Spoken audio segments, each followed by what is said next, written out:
बिस्मिल्लाहिर्रहमानिर्रहीम। अल्हम्दुलिल्लाह ये हमने समी ख़ान साहब के घर में अल्लू वाली में ये वायरिंग का काम किया है और यहाँ पर ये हमने दो बड़ी टीबियाँ लगाई हैं।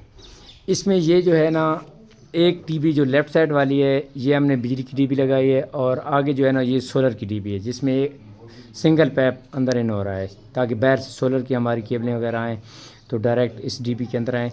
और ये नीचे से हमने जो इसका काम किया है ना, तो ये इनको पैपों से हमने कनेक्ट किए। नीचे जो 7x4 का एक फ्रेम लगाया है, फिर आगे 7 इंच का पैप लगाकर फिर ये आगे एक फ्रेम लगाया है, ये इसको ऊपर भी कनेक्ट किया है डीबी के साथ। और आगे ये हमने इन्वर्टर के लिए ये एक फ्रेम लगाया ताकि इधर से हमारी केबल निकल के इन्वर्टर को, इसके ऊपर इन्वर्टर लग जाएगा। और ये यूपीएस के लिए अलग पॉइंट लगाया है। नीचे ये इस्त्री के लिए एक पॉइंट लगाया है हमने। ये इन्होंने सीलिंग करवानी है तो उस हिसाब से हमने ये इनका ना वायरिंग का सिस्टम किया है।